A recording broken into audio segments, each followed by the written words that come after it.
วันนี้วันพุธที่ 24 ธันวาคม พุทธศักราช 2568 ขึ้น 5 ค่ำเดือนยี่ ปีมะเสงในปฏิทินจันทรคติครับ ให้ลมหายใจเป็นจุดเริ่มต้นของความดีงามในทุกวันครับ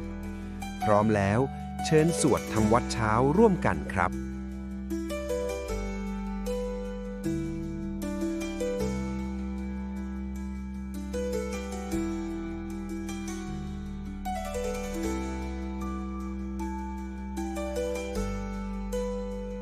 อะระหังสัมมาสัมพุทโธภควาพุ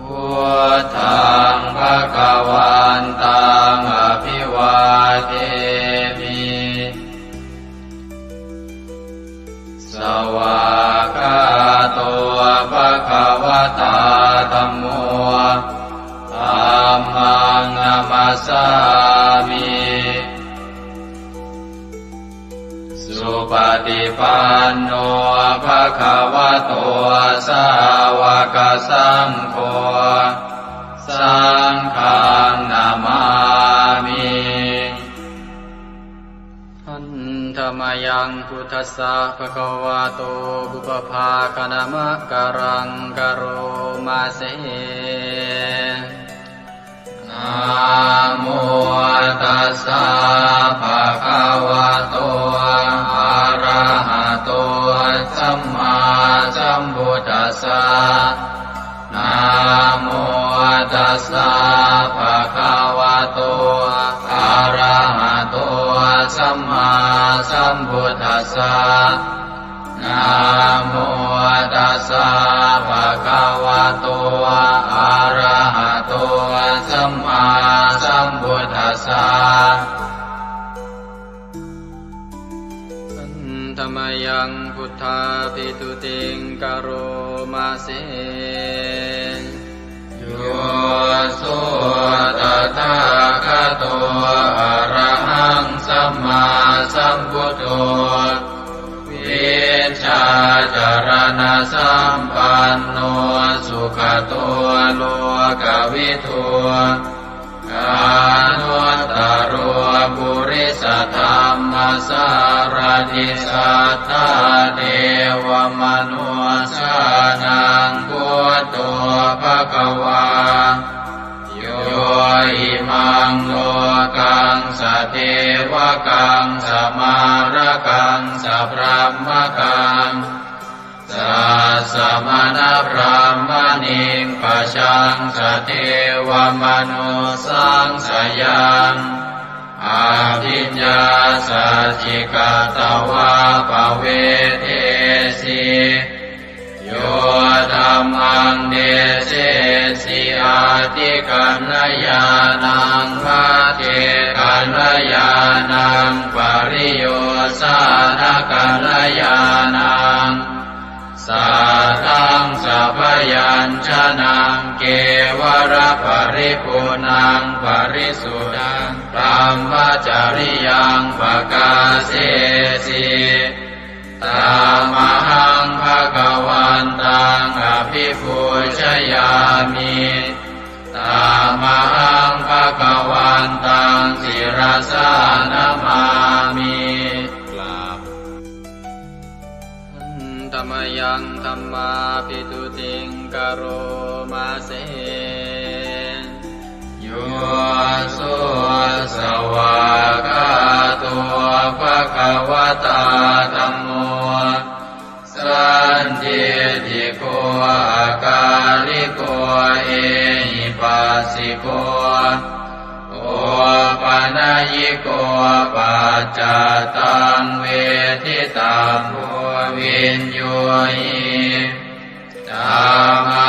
งธัมมังอภิปูชยามิธัมมังธัมมังศิรสานามามิ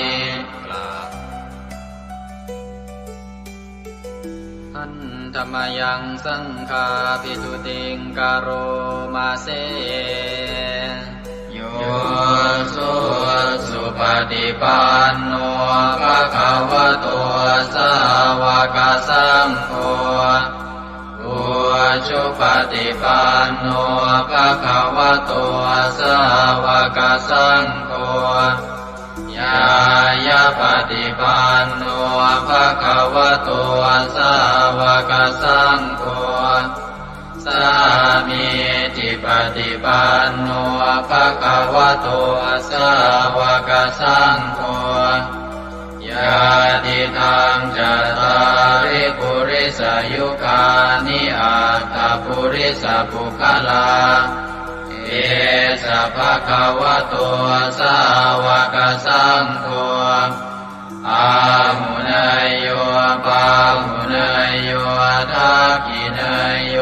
อัญชลิกรณิโยอานุตตรังปุญญเกตังโลกัสสะตามหังสังฆังอภิปูชยามิตามหังสังฆังศิรสานามามิ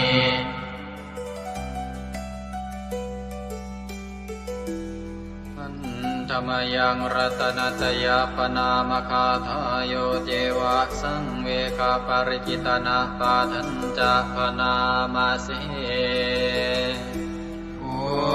ทโธสุสุโธกรุณามหันนโวโยจันตสุทาภรยานโลจโนโลกัสสะปะปุปกิเลสขาตโกวันธามิพุทธังอหมาทะเรนตังธัมโมปฏิโพวิยตัสสะสัตตุโนโยมะคปะกามตะเพทพินนโกโลกุตโรโยจตทัตถทิปโนวันธามิธัมมังอหมาทะเรนตังสังโฆสุเกตาภยติเกตาสัญญิโตโยตินาสันโตสุขตานุโพธโกโลลาภหิโนอริโยสุเมธาโสวันธามิสังฆังอหมาทะเรนตังอิเจวะเมกันตาภิกขุชเนยกังวัตถุตยังวันทยตาภิสังคตังปุญญังมายายังมะมะสะภุปัตถวามาหุนตุเวตัสสะปะภาวะสิทธิยาอิทัตตะทาคโตโลเกอุปันโนอะระหังสัมมาสัมพุทโธธัมโมจะเทสิโตนิยานิโกอุปัสสมิโกปรินิพพานิโกสังโฆทัคามิสุขตาภเวทิโตมายันตังธัมมังสุตวาเอวังชนามาชาติปิทุกขาชาราปิทุกขามรณะปิทุกขังโสกปริเทวทุกขโทมานัสสุปายาสาปิทุกขังอาภิเยหิสัมปโยโคทุกโขภิเยหิวิปโยโคทุกโขยัมปิชังนรปฏิตังปิทุกขังสังกิเตนะปัญจุปาทานขันธาทุกขาเสยยติทังรูปุปาทานขันโทเวทานุปาทานขันโทสัญญูปาทานขันโทสังขารุปาทานขันโทวิญญาณุปาทานขันโทเยสังปริยายาอารามาโนโสภะคะวาเอวังพะหุลังสาวะเกวิเนติเอวังภาคาจะปนัสสะภะคะวะโตสาวะเกสุอนุสาสนีพะหุลาภวัตติรูปังอนิจ จังเวทนาอนิจจาสัญญาอนิจจาสังขาราอนิจจาวิญญาณังอนิจจังรูปังอนัตตาเวทนาอนัตตาสัญญาอนัตตาสังขาราอนัตตาวิญญาณังอนัตตาสัพเพสังขาราอนิจจาสัพเพธัมมาอนัตตาติเตมะยังโอตินามหาชาติยาชารามรณีนาโสเกหิปาริเทเวหิทุเกหิโทมานาเสหิอุปายาเสหิทุโกตินาทุกขปะเรตากาเภวนามิมัสสะเกวรัสสะทุกขคันทัสสะอันตกิริยาปัญญาเยธาติจิระปรินิพพุตัมปิตังภคะวันตังสรณังคตาธัมมันจะภิกขุสังฆัญจาตัสสะภะคะวะโตสาสนังยถาสติยะถาปรังมนัสสิกโรมะอนุปฏิปัชฌามาสาสะโนปฏิปติอิมัสสะเกวรัสสะทุกขคันทัสสะอันตกิริยายาสังวัตตุอันธรรมยังอุริสนาทิฏฐานาคาทายโยปนามาเสอิมินาปุญญกัมเมนาอุปัชฌายคุณุตตราอาจาริโยปการาจามาตาปิตาจยาตกาสุริโยจันติมาราชาคุณวันตานราปิจาพรหมมาราชอินทราจาโลกาภาราชเทวตา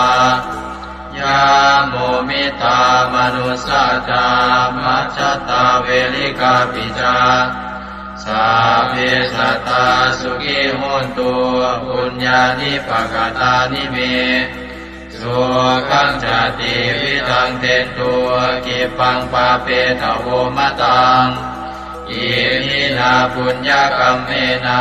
อิมินาอุทิเสนาจาเยปะหังสุรเพเจวาตันุปาทานาเชตนังเยสันตาเนหินาธัมมายาวานิปานโตมะมังนาสันตุสัพพทาเยวายะถาชาโตภเวภเวอุชุจิตังสติปัญญาสันเลโกวิริยัมหินามาลาลาพันตุโนกาสังกาตุนจาวิริเยสุเมพุทธาทิปาวโรนาโทธัมโมนาโทวรุตตโมนาโทปัจเจกพุทโธจาสังโฆนาโทตโรมะมังเอโสตมานุภาเวนะมาโลกาสังลาพันตุมายา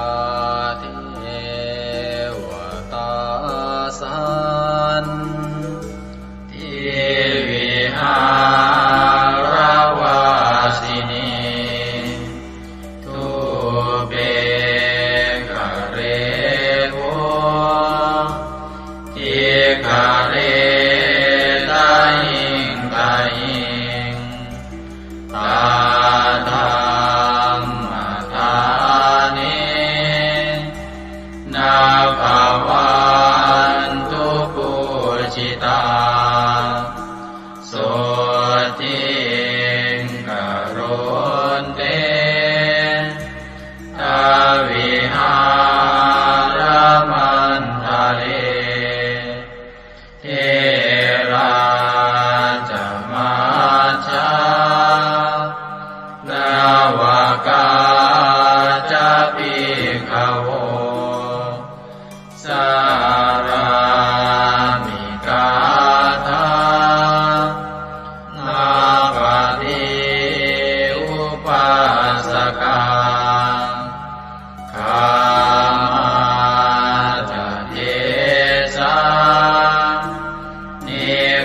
มาจาอิสราสัพพานาภูตาสุขิตาภวันตุเตชาราภูชาเยปิจาอันตสัมภวาสังเสนะชาตาอาตาโภปปาติกานิยานิกังตัมมาวารังปฏิจจเตสัพเพปิทุกขาสักการนตุสังขยังทาตุจิรังสตังธัมโมธัมมัทธาราชปุคคลาสังโฆโมตุสมาโควาอัตตายาจาหิตายาจาอาเมรังคตุสัทธัมโมสัพเพปิธัมมาจาริโนบุติงสัมปาปุเนยยามะธัมเมอริยภเวทิเตสัพเพสัตตาสัทธาโหนตุอาเวราสุขาชีวิโนขอให้สัตว์ทั้งหลายจงเป็นผู้ไม่มีเวรต่อกันและกันจงเป็นผู้ดำรงชีพอยู่เป็นสุขทุกเมื่อเถิดกาตังปุญญังพลังไมหังสัพเพภาคีภวันตุเตขอให้สัตว์ทั้งสิ้นนั้นจงเป็นผู้มีส่วนได้เสวยผลบุญการที่ข้าพเจ้าได้บำเพ็ญแล้วนั้นเถิด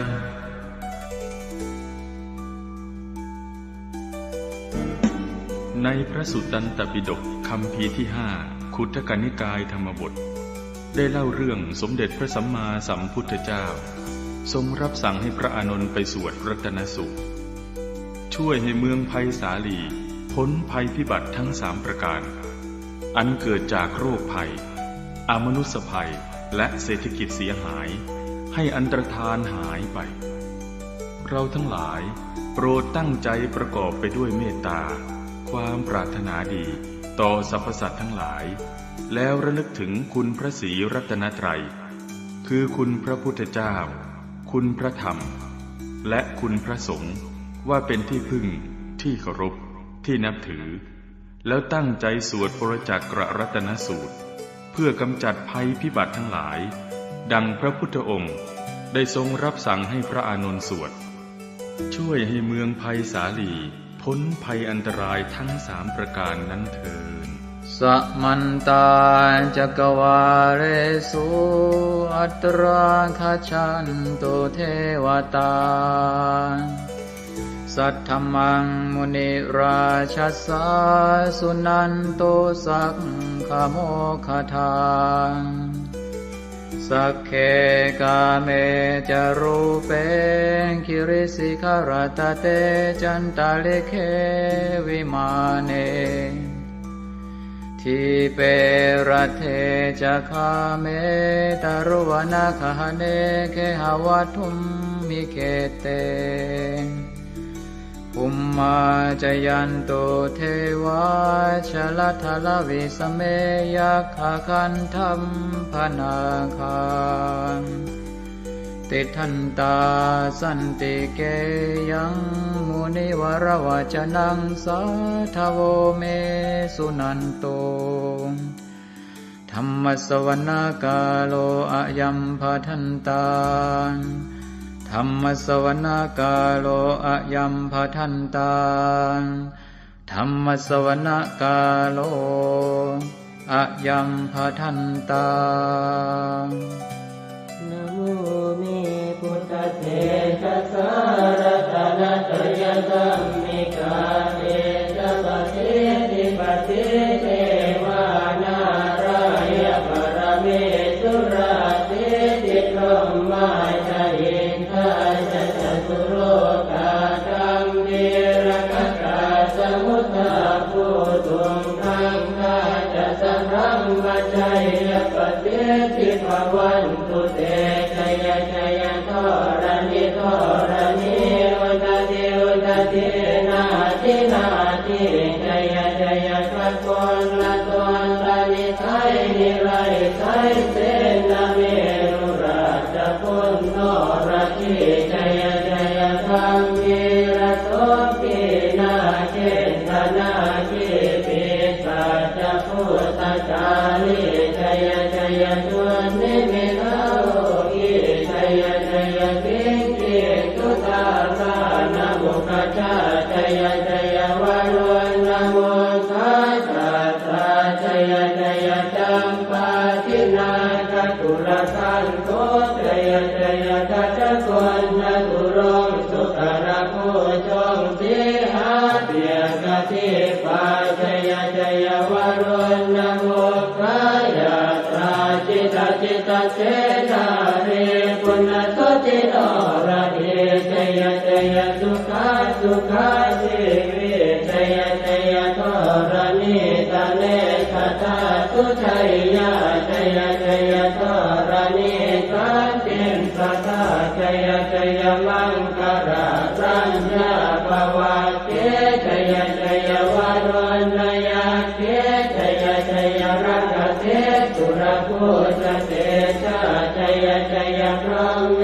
ทัตนาชัยชัยราชาธิราชาชัยชัยชัยปัตตเวงสัพพังชัยชัยวรหันตาปัจเจกตุสัตตาวังชัยชัยมเหสุโรหะโรหะริงเทวาชัยชัยพรหมาสุราโคชัยชัยนาโควิรุณภโควิโรปโคจันทิมาระวินโตจะเวนะเตยโยจะกุเวโรวรุโนทิจาคิวาโยจะปาจุโนกุมารโรสัตระตะโกอัตระตมหาเทวาจิติตาปัสสะทโยอิเสโนสาวกตาปัจฉัยยราโมปวันตุเตเดยธรรมโมจะสังโฆจะสัสสะปาโลจะชัยยะทังเอเตนะชัยยะเตเตนะชัยยะโสติปวันตุเตเตนะพุทธเตเตนะโหตุเตชัยมังคารังชโยติพุทธสัจจิริมโตอายัมมารัตจตาติมโตปราชโยโคสยัมโมติมันเดปโมติตาชัยยะตถาพรหมกนามเหสิโรชโยปิพุทธสัจจิริมโตอายัมมารัตจปาติมโตปราชโยโคสยัมโมติมันเดปโมติตาชัยยะตถาอินทกนามเหสิโรชโยปิพุทธสัจจิริมโตอายัมมารัตจปาติมโตปราชโยโคสยัมโมติมันเดปโมติตาชัยยะตถาเทวตนามเหสิโรชโยปิพุทธสัจจิริมโตอายัมมารัตจปาติมโตปราชโย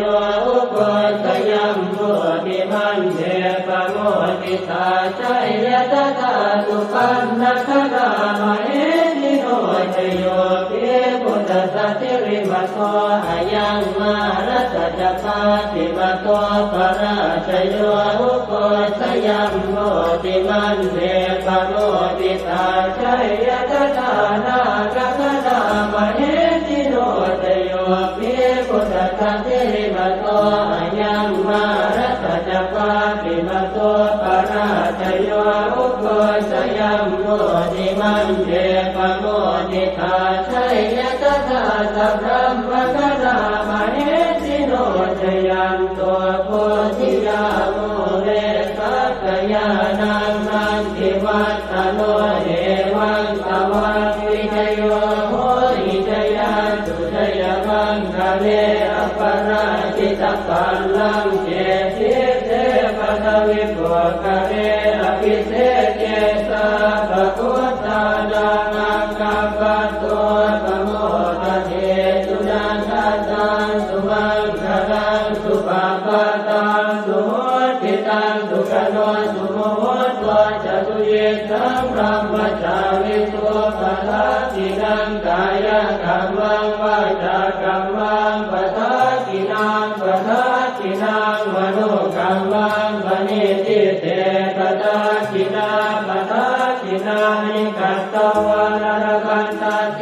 ปะทัสสิเมเตอัตรัตถสุขิตาเวรุณาพุทธศาสเนอโรคาสุขิตาโหตัสสะสัพเพหิยะเทปิสุนันตัวโตโสเยเทวาสมิทาเนอติกตาติกายุกาสดาโหตัวสุขิตาโหตัวสัพพตารักขันตัวสัพพตาตารั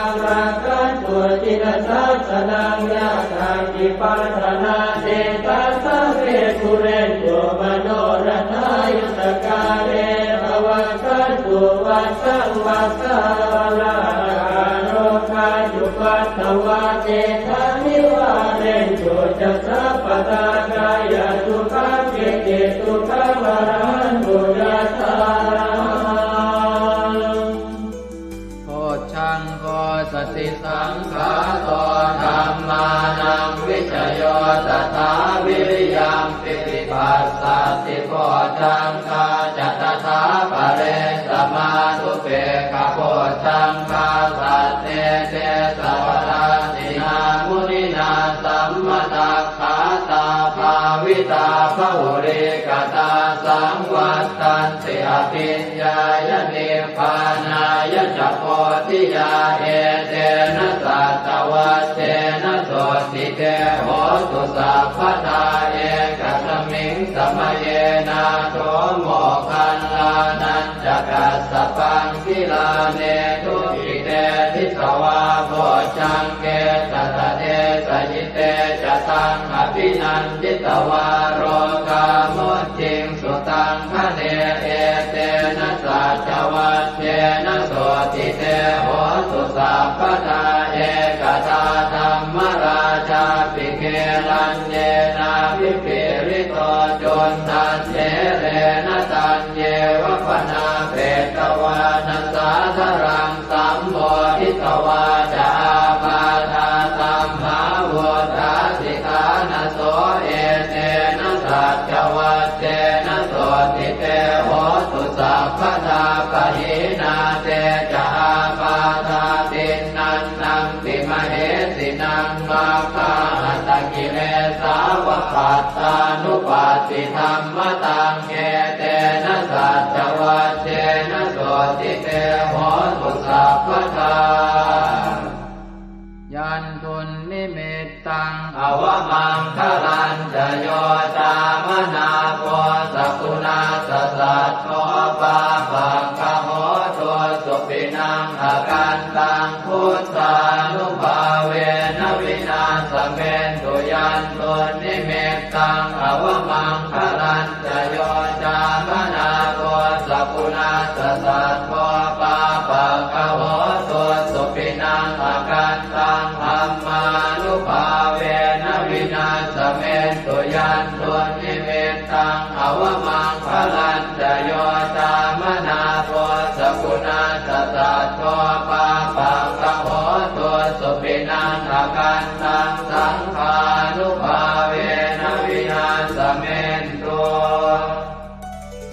สิกุลหิสวิสโยธัมโมโลเกอนุตตโร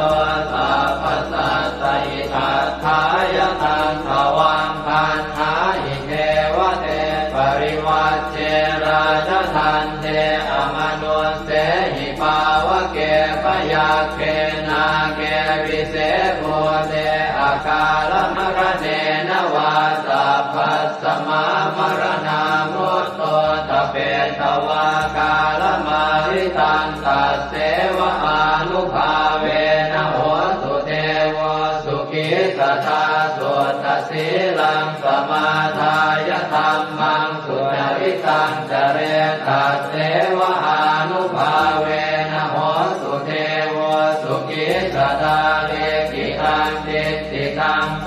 จังทารนังวาจนังครุงปะเรสังเทสนังสุตวาทัสสะอายุปวัฏฏติเอวัมเมสุตังเอกังสมยังภควาภาลานติยังวิหารติสิปตเนมิกทายเยตัสสรโคภควาปัญจวัคคีย์เยภิกขุอามันเตติเทวเมภิกขเวอันตาปัปปจิเตนะเสวิตัพพายโยดายังคาเมสุขามสุขันธิกานุโยโภญิโนธัมโมโพธุตนิโกอนัริโยอนัสสสันติโตโยจายังอัตตกิลมัฏฐานุโยโคตุโกอนัริโยอนัสสสันติโตเอเตเตภิกขเวอุโภอันเตอนุธัมมมัชฌิมาปฏิปทาตถาคเตนะอภิสัมพุทธาจักขุกรณีญาณกรณีอุปสมายะอภิญญายะสัมโพธายะนิพพานายะสังวัตติกตมาจะสาภิกขเวมัชฌิมาปฏิปทาตถาคเตนะอภิสัมพุทธาจักขุกรณีญาณกรณีอุปสมายะอภิญญายะสัมโพธายะนิพพานายะสังวัตติอายเมวะอริโยอัตถังกิโกมัคโคเสยติหังสัมมาเอติสัมมาสังกัปโปสัมมาวาจาสัมมากัมมันโตสัมมาอาชีวสัมมาวายาโมสัมมาสติสัมมาสมาธิอายังโกสาภิกขเวมัชฌิมาปฏิปทาตถาคเตนะอภิสัมพุทธาจักขุกรณีญาณกรณีอุปสมายะอภิญญายะสัมโพธายะนิพพานายะสังวัตติทังโสปนภิกขเวทุกขังอริยสัจจังชาติปิทุกขาจราปิทุกขามรณะปิทุกขังโสตปริเทวทุกขโทมนัสสุปายาสาปิทุกขาอัปปิเยหิสัมปโยโกทุกขปิเยหิวิปปโยโกทุกขยังปิขังนาปฏิตังปิทุกขังสังเกนะปัจจุบาลานังขันธาทุกขาอิทังโคปนภิกขเวทุกขสมุทัยโยอริยสัจจังญายังตัณหาโกโนภวิกานันทิราคะปัตตาตัตตระอัตตราภินันทิเนเสยติทังกามตัณหาภวตัณหาวิภวตัณหาอิทังโคปนภิกขเวทุกขนิโรธอริยสัจจังโยตัสสะเยวะตัณหายะเสสวิราคะนิโรธจาโคปฏิ ติจิตาโกมุติอนาลโยอิทังโขปนะเพกเวทุกขนิโรธคามินีปฏิปทาอริยสัจจังอายัมเมวะอริโยอาทังกิโยมาโกเสยติอังสัมมาทิฏฐิสัมมาสังกัปโปสัมมาวาจาสัมมากัมมันโตสัมมาอาชีวะสัมมาวายาโมสัมมาสติสัมมาสมาธิทังโตกังอริยสัจจันติเมภิกขเวโภเปอนันโนสุเตสุตังเมสุจักขุงอุทปาทิญาณังอุทปาทิปัญญาอุทปาทิเวชาอุทปาทิอาโลโกอุทปาทิตังโขปนิทังโกกังอริยสัจจังปริโยยันติเมภิกขเวโภเปอนันโนสุเตสุธัมเมสุจักขุงอุทปาทิญาณังอุทปาทิปัญญาอุทปาทิเวชาอุทปาทิอาโลโกอุทปาทิตังโขปนิทังโกกังอริยสัจจังปริญญาณันติเมภิกขเวโภเปอนันโนสุเตสุธัมเมสุจักขุงอุทปาทิญาณังอุทปาทิปัญญาอุทปาทิเวชาอุทปาทิอาโลโกอุทปาทิทังโกกัสสมุทัยโยอริยสัจจันติเมภิกขเวโภเปอนันโนสุเตสุธัมเมสุจักขุงอุทปาทิญาณังอุทปาทิปัญญาอุทปาทิเวชาอุทปาทิอาโลโกอุทปาทิตังโขปนิทังทุกขสมุทัยโยอริยสัจจังสหัสสะติเมภิกขเวโภเปอนันโนสุเตสุธัมเมสุจักขุงอุทปาทิญาณังอุทปาทิปัญญาอุทปาทิเวชาอุทปาทิอาโลโกอุทปาทิตังโขปนิทังทุกขสมุทัยโยอริยสัจจังปณินันติเมภิกขเวโภเปอนันโนสุเตสุธัมเมสุจักขุงอุทปาทิญาณังอุทปาทิปัญญาอุทปาทิเวชาอุทปาทิอาโลโกอุทปาทิทังทุกขนิโรโธอริยสัจจันติเมภิกขเวโภเปอนันโนสุเตสุธัมเมสุจักขุงอุทปาทิญาณังอุทปาทิปัญญาอุทปาทิเวชาอุทปาทิอาโลโกอุทปาทิตังโขปนิทังทุกข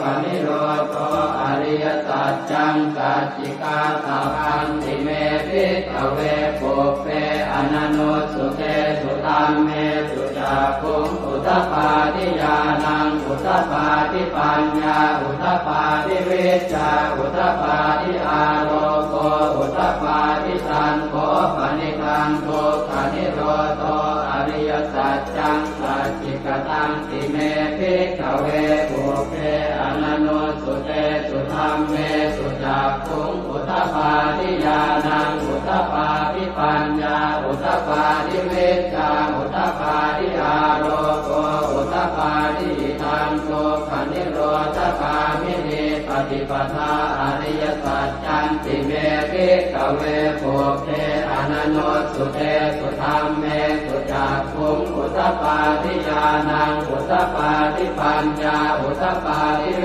ชาอุทปาทิอาโลโกอุทปาทิตังโขปนิทังทุกขนิโรธคามินีปฏิปทาอริยสัจจังภาเวตพันติเมภิกขเวโภเปอนันโนสุเตสุธัมเมสุจักขุงอุทปาทิญาณังอุทปาทิปัญญาอุทปาทิเวชาอุทปาทิอาโลโกอุทปาทิตังโขปนิทังทุกขนิโรธคามินีปฏิปทาอริยสัจจังภาวิทันติเมภิกขเวโภเปอนันโนสุเตสุธัม มเมสุจักขุงอุทธปาทิญาณังอุทธปาทิปัญญาอุทธปาทิวิชชาอุทธปาทิอาโลโกอุทธปาทิชาวกีวังจะเมภิกขเวอิเมสุจตุสุอริยสัจเจสุเอวันติปริวัตตังภ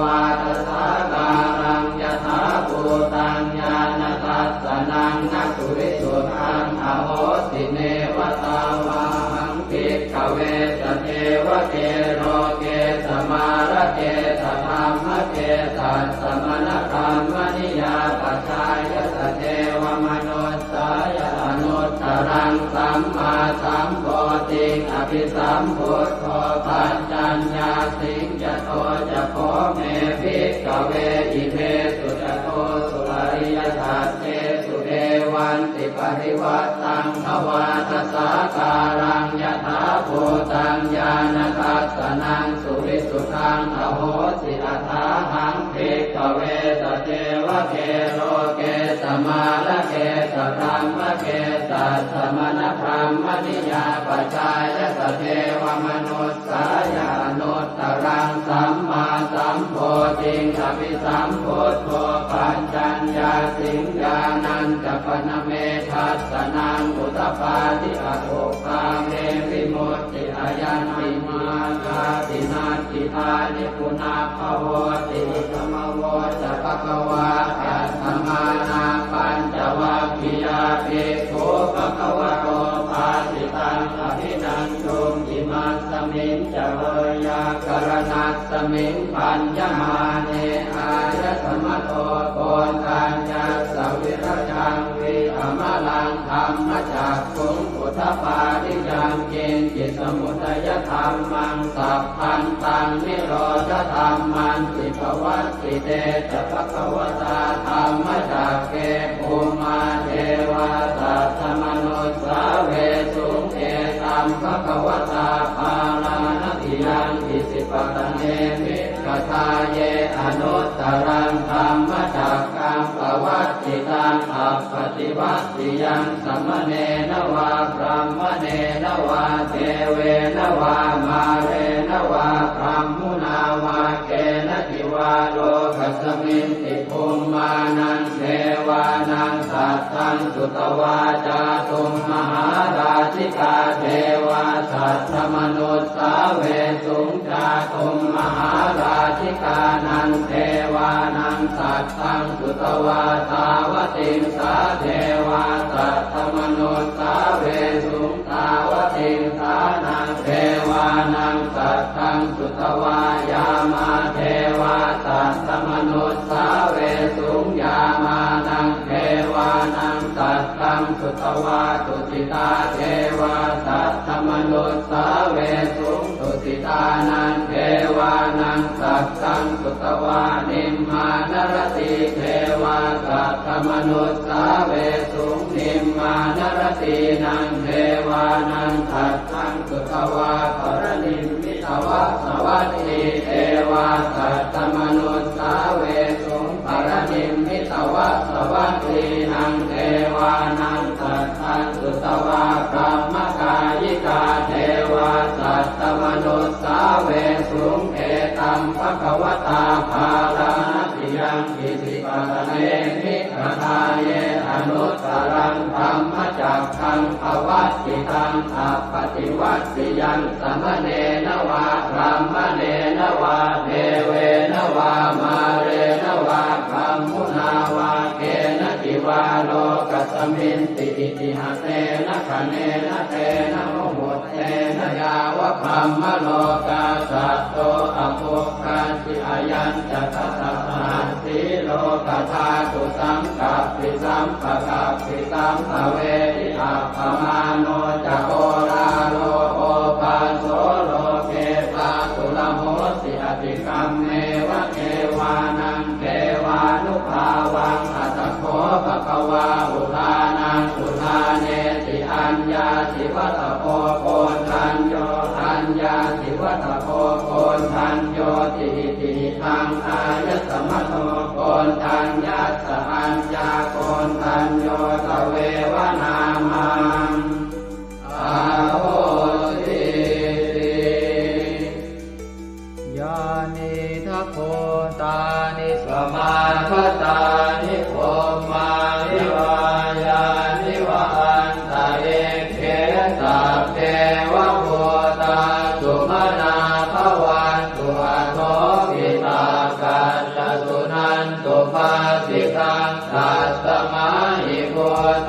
นิสาเวทัสสะเทเมตังกโรธรรมานุติยาปัจจายติวาจารัตโตจารันติเยวะเลกัสสมาหิเมรักขตาปมัตตายังเกจิเวตังอิทวาหุรังวาตาเกสุวายังรัตนังปณิตังนโนสมังอาจิกถาคเตนะอิทังปิพุทเทรัตนังปณิตังเอเตนะสัจเจนะสุวัตติโหสุขยังวิราคังอมตังปณิตังยตาจักขาสักขยามิสมาหิโตนะเตนะธรรมเมนะสมาธิจิตติตังปิตังเมรัตนังปณิตังเอเตนะสัจเจนะสุวัตติโหสุยัมพุทธเตโสปริวันนะเยสุติงกมาธิมานันตริกัญญมาหุสมาธินาเตนะสโมนะเวสติธัมปิธัมเมรัตนังปณิตังเอเตนะสัจเจนะสุวัตติโหสุเยปุคลาอัตถสัตตังปัสสัทธาจัตตาริเอตานิยุคานิโหติเตนะขินายาสุขตาสัสสาวกาเอเตสุตินนานิมหาภลานิอิทัมปิสังเขรัตนังปณิตังเอเตนะสัจเจนะสุวัตติโหสุเยสุปโยตามนัสสาดันเนนะเนกามิโนโคสมัสสะสนังมิเตปฏิปัตตาอมตังวิคัยหนาตามุปานิพุติงโกจมานาทิธัมปิสังเกรัตนังปณิตังเอเตนะสัจเจนะสุวัตติโหสุยตินตะกิโลปัตวิงสิโตสิยาจโตปิวาเตติอสัมปะกัมปิโยตถุปมังสัพพุริสังวทามิโยอริยสัจจานิอเวจปัสสติธัมปิสังเขรัตนังปณิตังเอเตนะสัจเจนะสุวัตติโหสุเยอริยสัจจานิวิภาวยันติคัมภีรปัญเจนะสุเตติตานิกิจจาภิเตโหติพุทธปมัตตานะเตภวังอัตถมมาทิยันติธัมปิสังเขรัตนังปณิตังเอเตนะสัจเจนะสุวัตติโหสุสหาวาสทัสสนสัมปทายตยาสุธรรมาชหิตาภวันติสักกายจิตติวิจิติติตันจะศีลาภตังวาปิยนัสสิกินสิจตุหปาเยหิจเวปโมตโตจะจาวิธานานิอาภาโภกาตุงอิทังปิสังเขรัตนังปณิตังเอเตนะสัจเจนะสุวัตติโหสุกินจาปิโสกัมมังกโรติปาปะกังกายเยนะวาจายุตเจนะสาวาอภาโคโสทัสสะปฏิจจทายะอภาปตาเจตปทัสสะโอ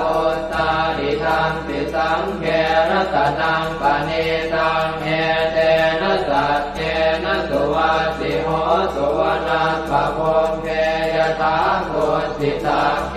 กิมหานามาเสปัตมังสมิงกิมเหตโกปมังธัมมวรังอเดสยินิพพานคามิงปรมังหิตายะหิธัมปิพุทเทรัตนังปณิตังเอเตนะสัจเจนะสุวัตติโหสุวโรวรัญโยวรโตวราหะโรอนุตตโรธัมมวรังอเดสยิธัมปิพุทเทรัตนังปณิตังเอเตนะสัจเจนะสุวัตติโหสุขีนังปุรานังนวังนาจิสัมภวังวิรัตติตายติเกภวัสมิงเต ทิจาอวิรุณนิฉันทาเนพันติจิรายถายังปฏิโพธิทังปิสังเกรัตนังปณิตังเอเตนะสัจเจนะสุวัตติโหตุญาณิทัพโพธานิสมาคตานิพรหมานิวายานิวะอันตะเลเขตถาคตังเทวมนุสสโพธิตังพุทธังนามัสสามสุวัตติโหตุญาณิทัพโพธานิสมาคตานิพรหมานิวายานิวะอันตะเลเขตถาคตังเทวมนุสสโพธิตังธัมมังนามัสสามสุวัตติโหตุญาณิทัพโพธานิสมาคตานิพรหมานิวายานิวะอันตะเลเขตถาคตังเทวมนุสสโพธิตังสังฆังนามัสสามสุวัตติโหตุกรณียมัตถกุสเลนะยันตังขันตังคาทังอภิสเมตสัพโพอุโชตสุโชตสุวโชตสมุตุอนัตติมานิสันโตสะโกตสุภโรตอัปปกิจโตตสันละหุกโวติสันติตริโยจนิกโคตอัปปคาโคกุเลสุอนันุเกโตนัตโกตังสมาจเรกินติเยนะวินโยภะเรอุปวัตเตยงสุขิโนวะเกมิโนโหตุสัพเพสัตตาภวันตุสุขิตาตาเยเกจิปานะโหตาจิตตสาวาทาวราวาอนวเสสาธิกาวาเยมหันตาวามัชฌิมารัสสกาอนุกัตุราเทขาวาเยจะเทขาเยจะโทเรวสันติอวิโทเรภูตาวาสัมภเวติวาตาเพสัตตาภวันตุสุขิตาตานะปโรปรังนิโกเพตนาติมันเยตกาตตินังกินติพยาโรสนาปฏิฆาสัญญาณายมัญญาสะโตขเมเฉยมาตายฐานิยังโพธังอายุสาเอกโพธมนุราเขเอวังติสาภะโวเตสุมาณสัมภาวะเยอปริมาณังเวตันตสาภะโรกัสมิงมาณสัมภาวะเยอปริมาณังโพธังอโทจติริยัญจะสัมปาทังอเวรังอัสสปัตตังเดทันจรังนิสินโนวาสยาโนมายาวตัสสวิคตมิตโตเอตังสติงอธิเสยพรหมเมตังวิหา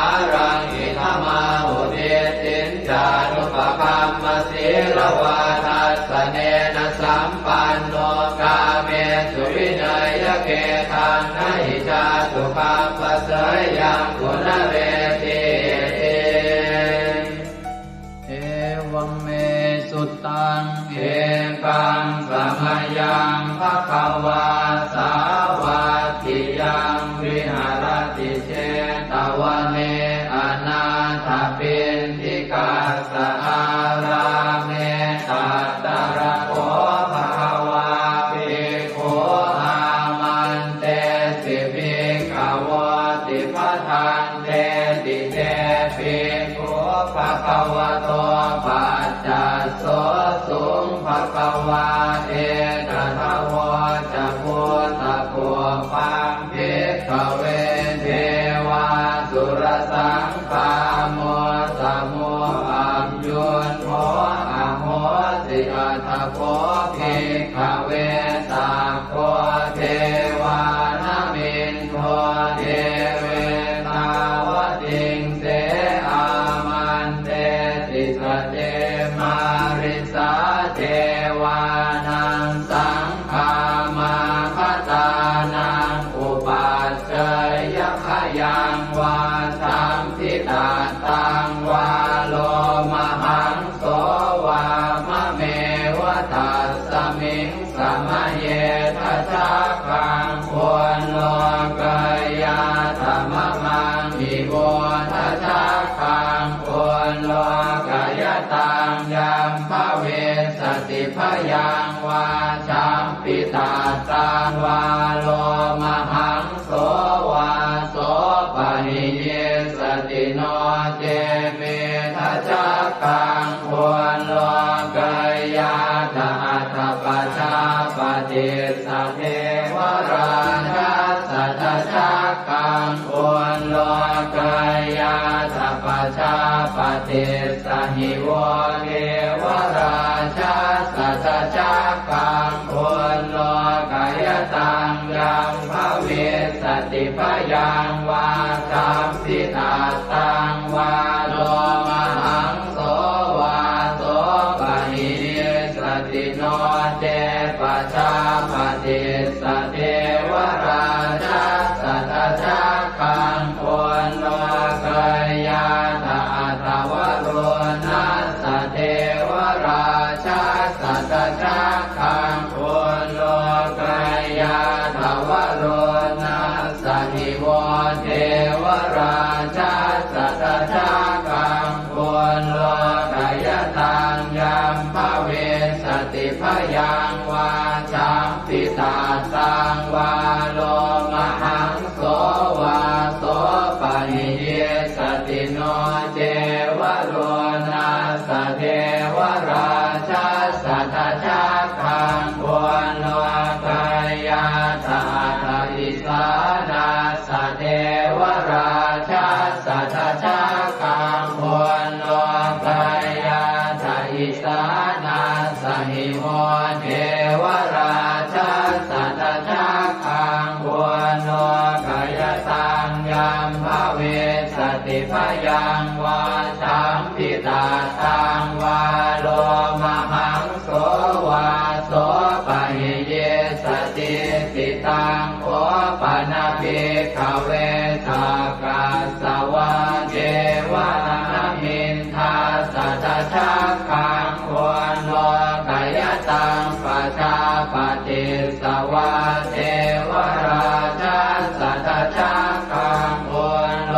กายตังวโรนัสสวะเทวราชาสัทธะคังควรโลกายตังอิสานาสวะเทวราชาสัทธะคังควรโลกายตังยัมภเวสติพยังวาชัมปิตาตังวาโลมหังโสวาโสปะหิเยทัสสิโนปิปะหิเยทังกิสเนตุสักโคหิภิกขเวเทวานะเมนโทอเวตาราโม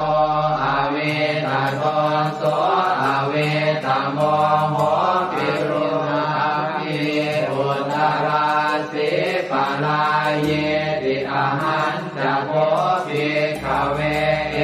วังวะทามิสเจตุมหากังเอกขเวอารัญญปตานังวาโลภโมลคตานังวาสุญญาภารคตานังวาอุปัชฌยพยังวาจัมปิตาตังวาโลมหังโสวามะเมวตัสสมิงสมะเยอนุสรยาอิติปิโสภะคะวาอะระหังสัมมาสัมพุทโธวิชาจารณะสัมปันโนสุขโตโรกวิทูอนุตตรปุริสธรรมสารพิสัทธาเดวมนุสานังพุทโธภะคะวาติมะมังมิโวภิกขเวอนุสรตังยัมภเวสติพยังวาชัมปิตาตังวาโลมหังโสวาโสปะหิเยสติโนเจมังอนุสรยาทาทธรรมังอนุสรยาทัสสวาคาโตภะคะวตาธัม สันติติโกอาการิโกเอหิปัสสิโกโอปนัยโกปัจจตังเวทิตาโกเวนโยหิติธัมมังนิโวภิกขเวอนุสรตังยัมภเวสติพยังวาสัมปิตาตังวาโรมหังโสวาโสปะหิสติโนเตธัมมังอนุสรยาตะตังขังอนุสรยาตสุปฏิปันโนภะคะวะโตสาวกสังโฆปุถุปฏิปันโนภะคะวะโตสาวกสังโฆญาญาปฏิปันโนภะคะวะโตสาวกสังโฆสามีจิปฏิปันโนภะคะวะโตสาวกสังโฆยะติทานจัตตาริปุริสายุคานิอัตถปุริสปุคลาเอตภะคะวะโตสาวกสังโฆอาหุนายโยปาหุนายโยทักขินายโยอัญชริกรณิโยอนุตตรังปุญญเขตังโลกัสสติสังฆังนิโวภิกขเวอนุสรตังยัมภเวสติพยังวาสัมปิตาตังวาโลมหังโสวาโสปะหิสติตังกิสสะเหตุตถาคตหิภิกขเวอรหังสัมมาสัมพุทโธเวตราโอเวตโตโสเวตโมโหอภิโรอาชัมเทอนุสราเสอปาราเยติธรรมโวจะภาควาอิตังวัตตวานสุภโสยะถาอารังเอตถาวจะสัทธาอารัญเยโรกโมเรวาสุญญาคาเรวะภิกขวะอนุสเรตสัมโพธังพยังตุมหากโนติยาโนเอพุทธังสรยาชโลกเจตังสราสพังอาธรรมังสรยาธนิยานิกังสุเทจิตังโนเจธัมมังสรยาธนิยานิกังสุเทจิตังอัตถสังฆังสรยาธปุญญเขตังอนุสรังเอวังพุทธังสรันตานังธัมมังสังฆังจะภิกขวะพยังวาสัมภิสาตังวาโลมหังโสรหิสติเตเวปัสเสสนมาตุจักขุมาตาสสิเรมโตสิกิสปินามาตุสัพพะโพธานุกัมปิโนเวสะโพธนามาตุนะหาตกาสัตตปัสสิโนนามาตุกะปุสันทัสสมานเสนาปมาทิโนโพนาคมนาสนามาตุพระมนาสวุสีมโตกาสปัสสนามาตุเวปโมตัสสะสัพพะเทอังเกรสัสสนามาตุสักกายโพตัสสะติเรมโตโยอิมังธัมมะมะเทเสสิสัพพะทุกขาปโนทนังเยจาภิเนพุทธาโรเกยถาภูตังวิปัสสิสุงเต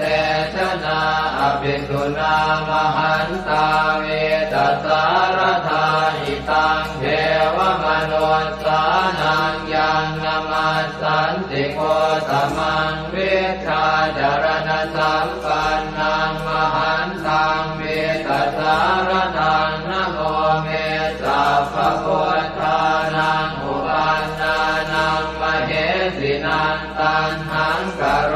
มหาวีโรเมทังกโรมหายโสสโร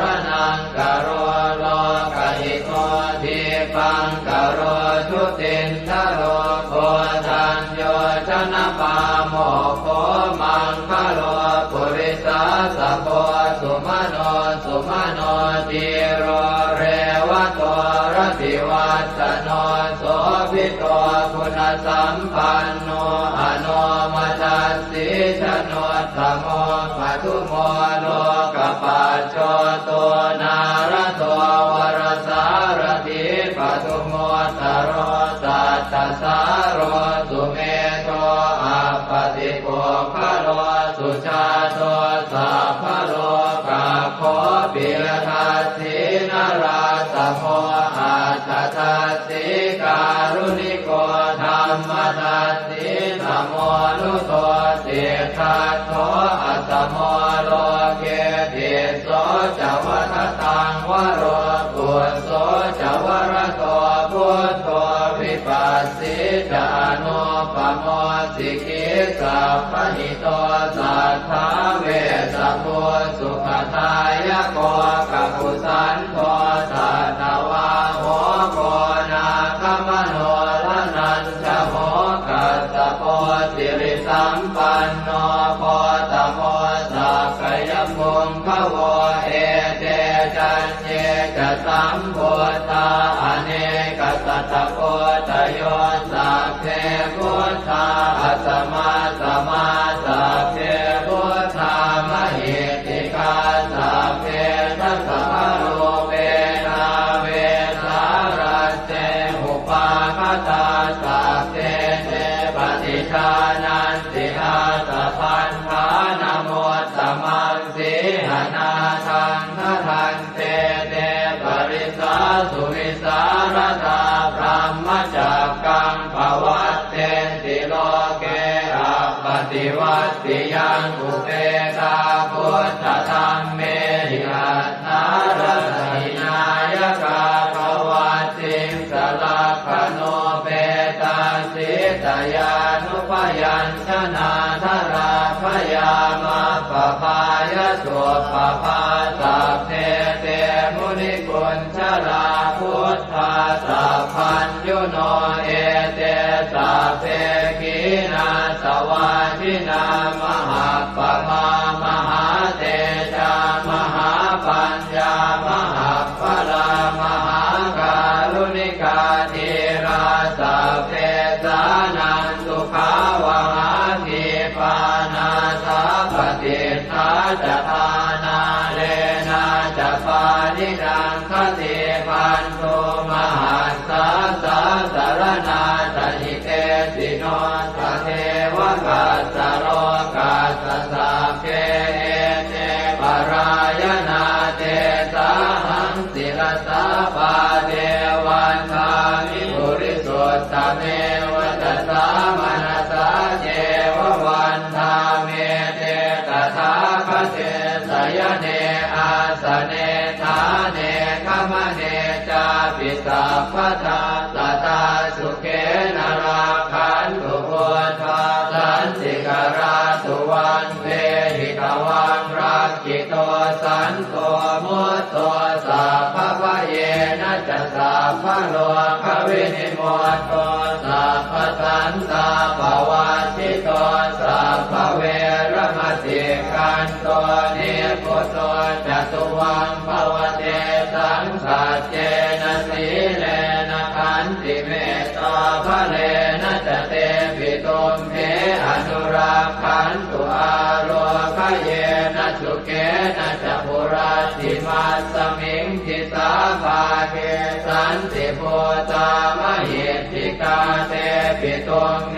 อนุรักขันตุอาโลกเยนะสุเกนะจะทักขินัสสมิงทิสาภาเกสันติเทวามหิทธิกาเตปิตุมเหอนุรักขันตุอาโลกเยนะสุเกนะจะปัจฉิมัสสมิงทิสาภาเกสันตินาคามหิทธิกาเตปิตุมเหอนุรักขันตุอาโลกเยนะสุเกนะจะโหตรัสสมิงทิสาภาเกสันติยาคามหิทธิกาเตปิตุมเหอนุรักขันตุอาโล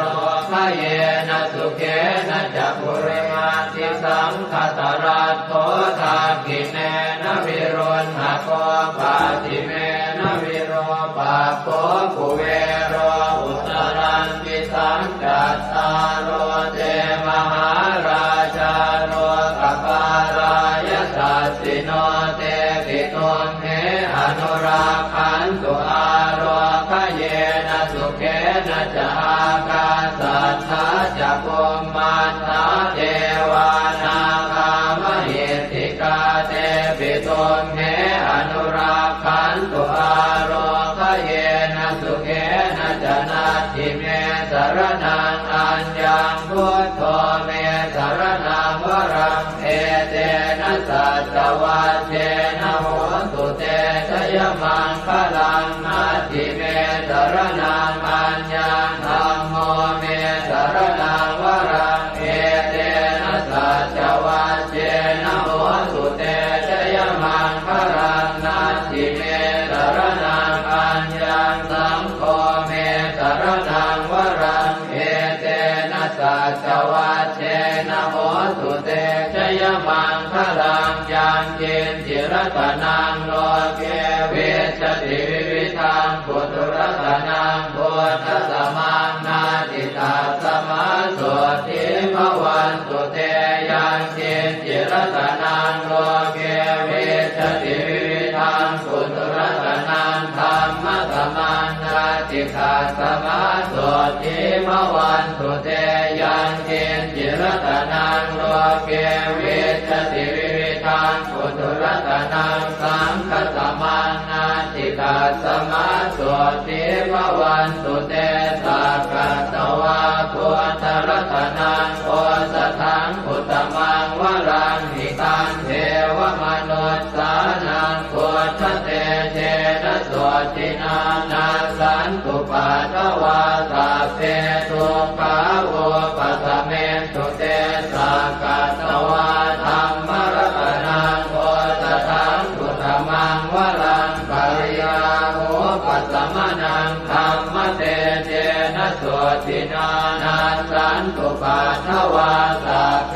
พยาโวปัสสเมตุเตสักกตวาสังฆรัตนังโอสถังอุตมังวรังอาหุนายยังปาหุนายยังสังฆเตเจนะโสตินานาสันตุปัฏฐวาสัพเพโร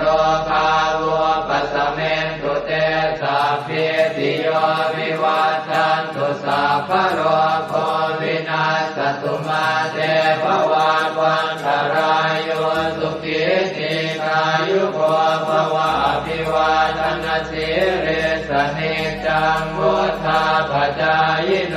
จัตตารโอธรรมาวัฏันติอายุวันโนสุขังภลัง วันนี้วันอาทิตย์ที่ 30 พฤศจิกายน พุทธศักราช 2568 ขึ้น 10 ค่ำเดือนอ้ายใน